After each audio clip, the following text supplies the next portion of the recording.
Deafrowe with Deafrowe Closed Caption, and I'm back again with another review. And before I get started on this review, please remember to like and subscribe, hit that notification bell, share the videos I'm posting out here on every Saturday. And today's review is going to be on 2015's incredible movie, in my opinion, Turbo Kid, 2015, starring Monroe Chambers as the Kid, Lawrence LaBeouf as Apple, Michael Ironside as Zeus, Edwin Wright as Skeletron, and you'll know who that is, Aaron Jeffrey as Frederick, Romano Azari as Bagu, and you'll see a little bit of him too, and a little bit of his insides as well, if you get my drift. And yeah, the rest you kind of are not really main characters. They just kind of come and go. Most of them go.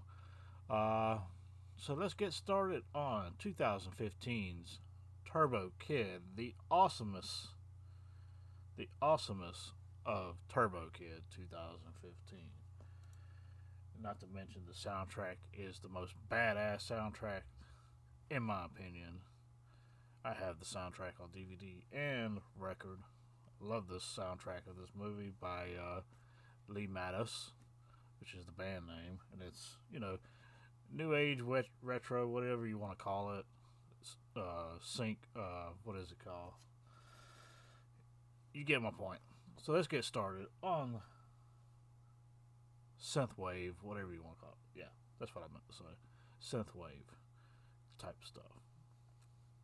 Awesome stuff. Let's get going. And for the first time, we see. Oh, yeah, that's good stuff right there. Basically, at the beginning of the movie, they explain to you there's been like there's been like all out apocalypse in the world. There's like a nuclear wasteland. The year is the future of 1997, where everything's pretty much gone to shit. And everything is. The clouds have covered the world in a nuclear winter, and nobody has vehicles.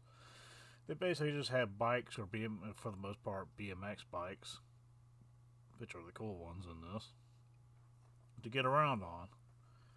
And it's kind of got like that Mad Max theme to it. Everybody, instead of looking for fuel like they do in Mad Max, they're looking for water. And instead of everybody getting around on, obvious vehicles that rely on that fuel, everybody's getting around on bikes, which relies on the person able to pedal it, which means you need water. Great concept. I mean, you basically did the exact same thing, just did a little tweak on it. Awesome stuff. And that's where we meet our main character here, which is played by Monroe Chambers, and they basically just call him the Kid. And it's because it has a little bit to do with his parents were kind of killed while he was very young, and so everybody just calls him the Kid because he's like the youngest person in this area. And you catch him at the very beginning of this movie. He's scavenging, basically looking for stuff to make weapons with, stuff to barter and exchange with for water and that kind of thing. Basically, he's just surviving. That's what he's kind of doing. And the film starts off with this Farnham song playing, and him doing a bunch of tricks on this BMS bike, which is obviously a stunt coordinator or stunt bike guy. Anyway, and of course,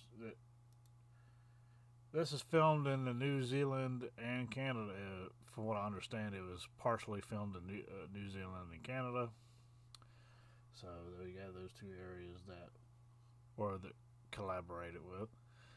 And we see him go down, after he has all his loot, we see him go down into his pretty much bunker of sorts to assess what he has found. And he basically found like some batteries that could power his Walkman, another flamingo, whatever, and some gum, which is odd. I don't think I want to chew any gum from that area. And of course, he has that hammer that he picked up at the very beginning. And he basically like duct tapes it to another hammer. It's like, I got a new weapon now, like a double sided, hammer. Anyway, so he decides he's gonna go and exchange some of his stuff and get some water, and that's where you meet the guy playing Bagu, Romano Azari. And he's like, "Man, I'm surprised you're still around. You're the youngest person here, and you just keep on ticking. Like most most younger people don't last very long because either weak or just way over their head and whatever." So here's Bagu. He's exchanging the water for the stuff that he found. And then we finally get to see Aaron Jeffries' character, Frederick, which is like the arm wrestling champion and like kind of like the good guy gang of the area. And he is basically just searching throughout the area to find like a water source that he can tap into. And so he's not really a good guy, but he's not also a bad guy. But he does make a lot of sense in ways. Anyway, of course, he exchanges the junk, and he offers the kid a comic book of Turbo Rider, which is where the name, the way he's got his helmet painted and everything. He loves the Turbo Rider comic books. Which you find out later, there's more to the comic books than them just being comic books. So, which is a cool aspect of this movie. It's like, it's a cross between could it be real or is it completely real, and the comic books were just like propaganda to get people to sign up for that Turbo Rider militia group, pretty much. Because you find out that the Turbo Rider group is basically like a group of military installation that was fighting against the robots that rebelled at one time. Like this is like I said, this is a full-on apocalypse. Robots, everything were taken over, and they use nuclear weapons on them, and the nuclear weapons put them all into a nuclear winter or whatever. Anyway, he bumps into. He bumps into Frederick's, Aaron Jeffries' character, Frederick, and he's like, "Hey, in my comfort zone, it's for family only." He like bumps into him. He's like telling him it's an arm's length away from me. You don't get any closer than that. While he's trying to give him an education lesson on the comfort zone, that's when another dude rides up and tells him like, "Hey, your brother's missing." Two is basically he tells them 2 members of the gang have gone missing again. Like more people in their little gang have gone missing, including his brother. And he's like pissed off. He's like, "Where can my brother be?" or whatever. And then you find his brother is here in like a swimming pool of some sort, and that's when you finally get to see. Let's see. Yeah, there's a comic book you can see right there, Turbo Rider. Anyway, yeah, you finally get to see Zeus, which is played by Michael Ironside, which, in my opinion, he's one of those guys, no matter what you put him in, he's going to be an intimidating good guy, or he's going to be a badass bad guy. And in this case, he the badass bad guy in this movie. And of course, wears this little mask or whatever, and he takes it off to talk to his brother, of course, and tells him, "Your time's finished," and then they hammer his head in or whatever. Can't show too much on there. Anyway, Frederick's going after Zeus or whatever, because they know he's got his brother, or his brother's dead by now. Anyway, he's talking to his man. He's like, "Look, a good plan is all we need to win this, to get to beat Zeus or whatever." And he basically says, "Oh, the plan right now is for me to take a piss." And as soon as he takes a piss, like Zeus's guys show up and basically like kill his little henchman standing next to him, and then all the guys that were riding with him on the bikes behind him. And that's get to see Skeletron back there, played by Edwin Wright. You see with a little mask on and a hockey jersey of some sort. And then, of course, there. If you go back just a little bit, there's Zeus right there when he's talking to the brother.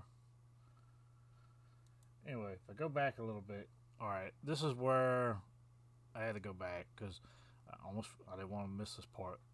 The kid finally meets Apple, and Apple, while he's reading his book, comic book, sitting on the swing, Apple shows up out of nowhere, slaps a little bracelet on him, and says, "Yeah, you're pretty much my friend now." And as Apple is going back to the corpse that was her friend before, and explaining to the corpse, like, "I found another friend. You ain't got to worry about me," and all this other stuff. He runs off and goes back to his bunker real quick, trying to get away from her. And that's where we're back in the bunker. He's passed out.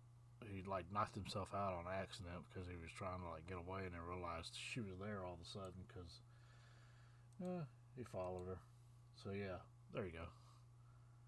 Let's go back a little bit. Give a good shot of old Skeletron.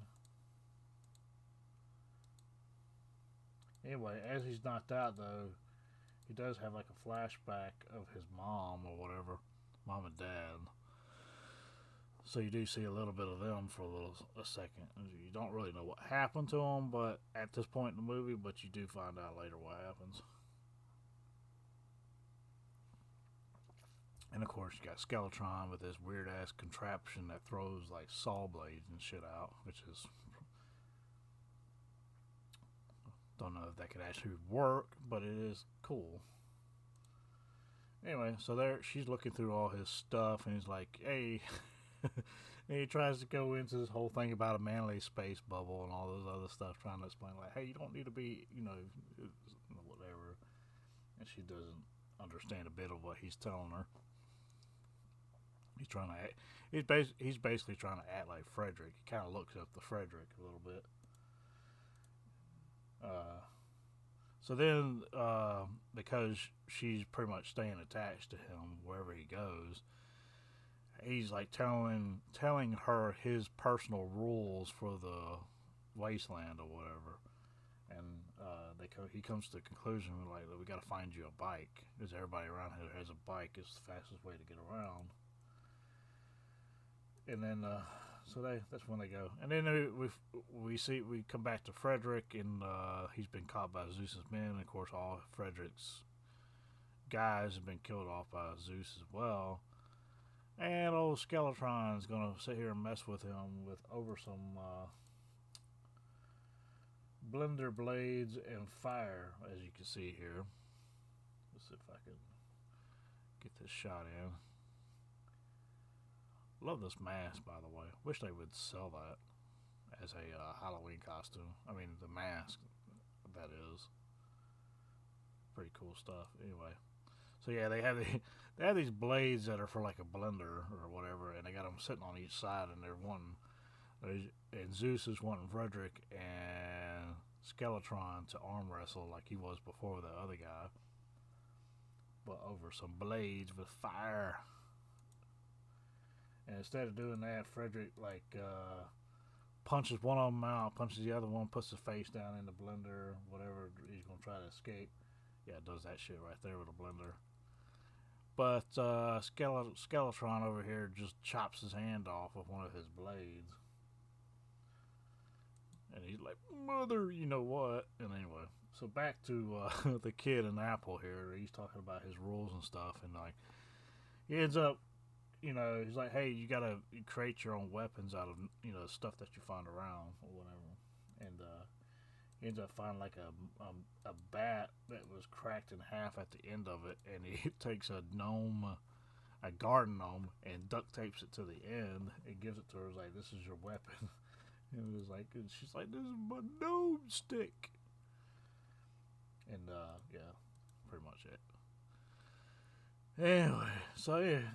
We go further on, and of course there's this guy that's been watching him the whole time. He's got this gas mask on, and he's a breather. Anyway, he's basically going around kidnapping all these dudes that he thinks he can, win a fight with, and he's taking them to Zeus.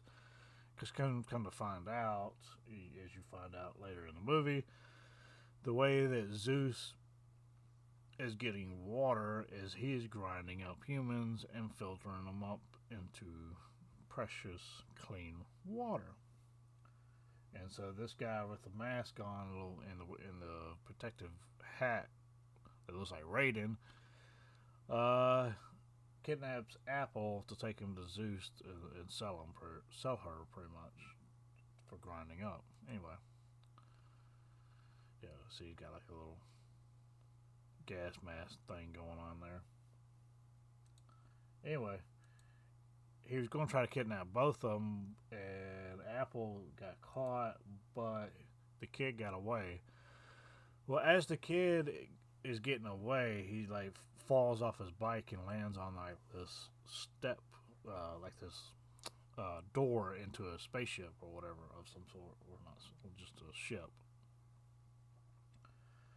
And he's like, "What the hell is all this?" And then like he finds something in there that is insane. So the whole Turbo Rider thing is an actual thing, and there's Turbo Rider's, power glove or whatever, and that has all his weapon pretty much. And he sees Turbo Rider's equipment there, and he decides, well, I'm gonna use this because he's dead.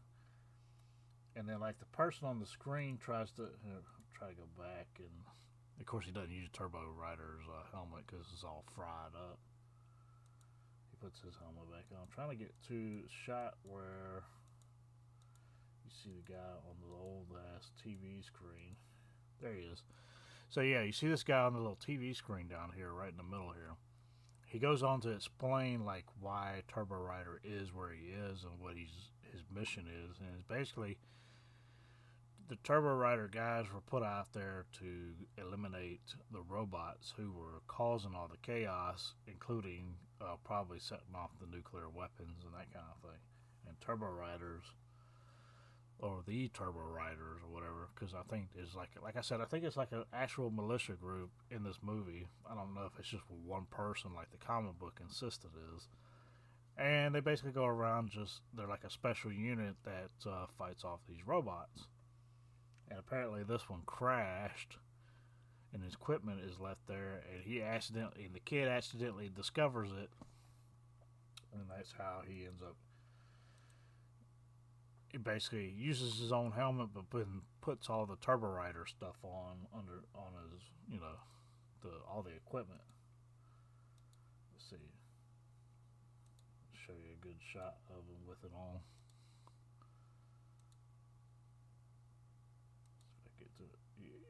Turbo glove.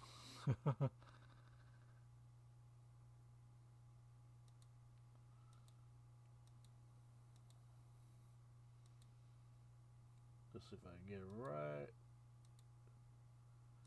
Anyway, he goes after the guy that kidnapped Apple, finds him, and then proceeds to use the thing to blow him to shit. And yeah,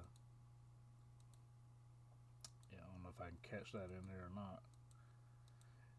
Anyway, so then he figures out where Apple's is over at Zeus's place, and they're fixing to like grind them up and put them in there. And of course, what's his face is in there as well.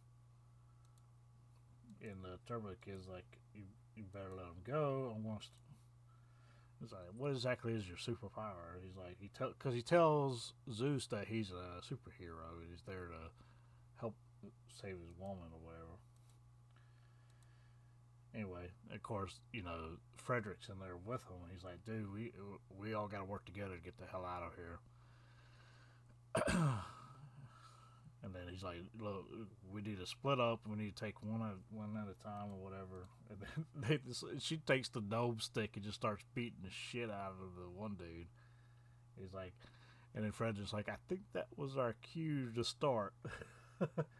And everybody else catches in.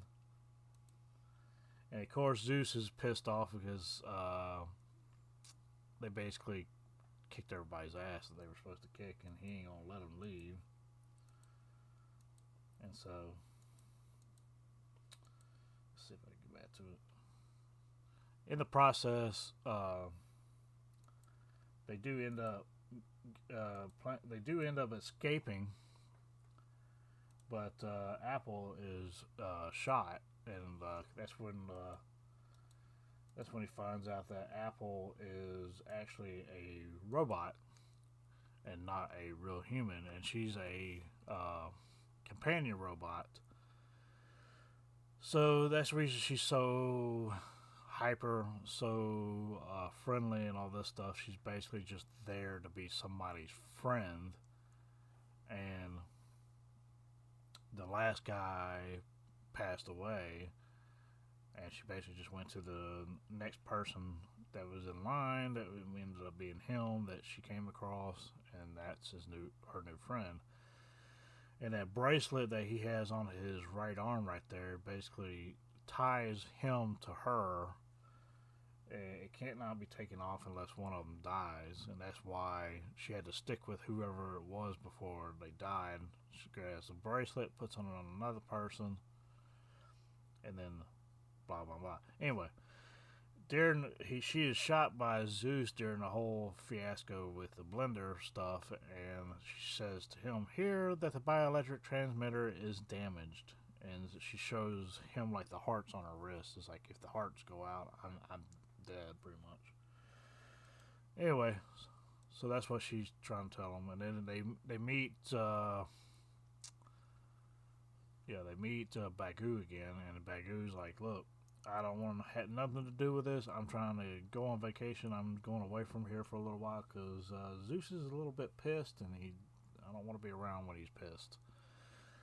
Anyway, so in exchange for, I think, Apple's little headband or something like that, Bagu tells them where they can find a new part for Apple so she doesn't die or whatever. And it's like a robot graveyard or whatever, and so that's where they head off to. They spend the night there, and of course, during this time, whatever, Bagu is caught by Zeus and Skeletron or whatever, and his guts are literally tied to the wheel of a bike. And the way Michael Ironside talks in this entire movie is awesome. He just makes an awesome intellectual type bad guy. Love him in this movie. Anyway, Bagu finally gives up the information, tells them where they are probably hiding out or whatever. Yeah, it tells them right there, the robot cemetery or whatever.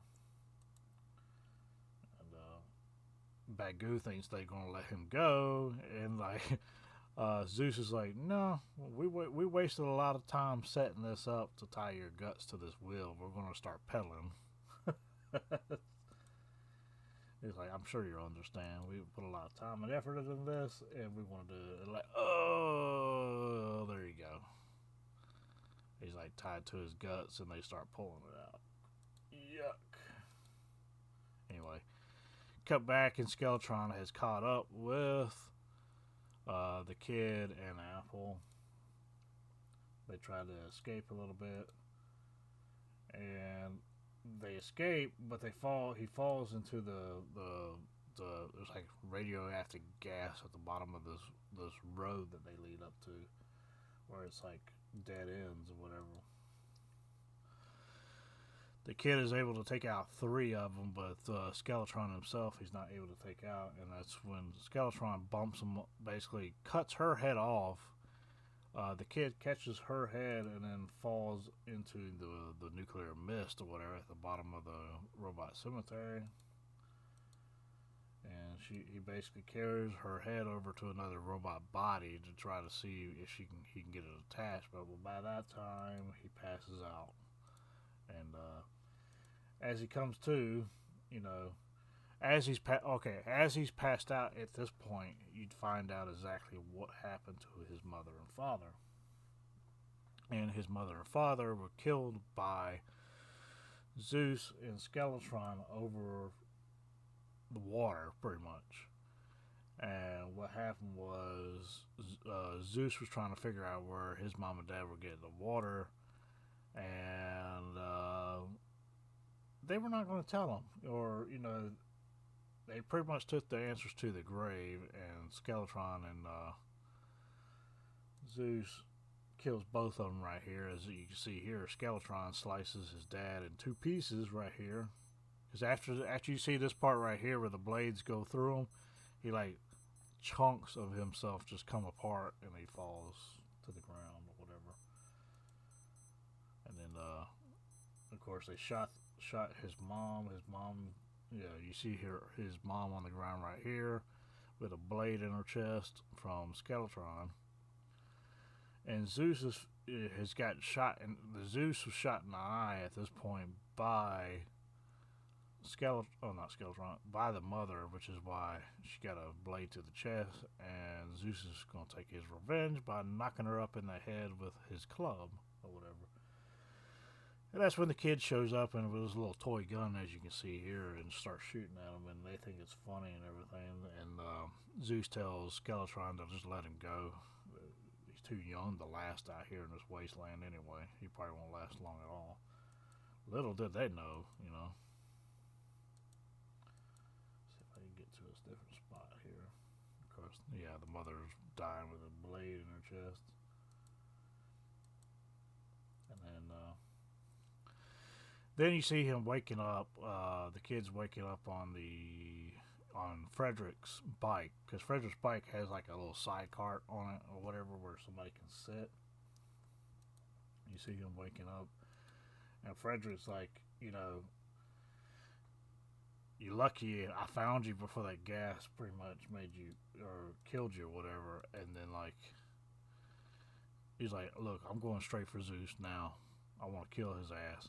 And the reason Frederick was there at the robot cemetery because he's getting a robot hand put on his nub. And so you see there he's got like a robot hand on the right hand, which is why he was able to find the kid. So that's pretty cool. It all kind of comes around. It flows very well. The movie does. Like he's not there for no reason at all. He knows he's got a nub for a hand. He wants to do something about it. He goes to the robot cemetery for similar reasons that the kid was going there to the robot cemetery. And he gets him a robot hand on the right hand, which makes sense. Anyway, he's telling the kids like, "Look, it's just me and you. Let's kill these mofos or whatever." And so the kid's like, hell yeah. And that's when they cut to Apple, and the kid apparently was able to get somewhat of a connection on the new body that he put Apple's head on. And Apple all of a sudden wakes up and realizes, wait a minute, I'm alive and I can still fight. So she grabs the power glove, which the kid left behind, the Turbo Rider glove or whatever, Turbo glove, and starts heading their way. Because right here, as you can see on his left hand, he doesn't have the turbo glove because it got left behind at the robot cemetery. And so he's having to fight with just basically a Turbo Rider costume and not the Turbo Rider weaponry. Basically having to use the weaponry that he has put together over the years. And it's just basically him and Frederick against the entire Zeus crew. And of course Zeus is sitting there like, I'm the big baddie here. I want to do what I want to do anyway. So they just attack him. They're like, let's get this over with or whatever. And then the kid actually does pretty damn good and slices and dices some of the guys up on it. Some of them are on accident. Some of them he intentionally does and gets away with. And then old girl, the female guard, she's just called the female guard in the movie, but her name, and I don't know, the actor's name is Orphe or Orphi. I'm not sure. It's a kind of Orphe Lecor Wynn, or Orphe Liqueur. So she looks like Olivia Munn, to be honest with you. I mean, she has that same look to her, or whatever. And when I first saw this movie, I thought it was Olivia Munn that I was watching. So, but it's not. It's a completely different character. Anyway, she gets in the fight a little bit and starts kicking the kid's ass or whatever. And of course, Frederick's over there. He's having a hard time with Skeletron, and he's beating the shit out of Skeletron with his robot hand, or at least trying to. And then, as he's getting his butt whooped by female guard, that's when Apple shows back up. And Apple at some point, grabbed a unicorn head and put it on her BMX bike and rams it into the back of her chest, killing female guard. As you can see here. Let's see if I can get a good shot of it.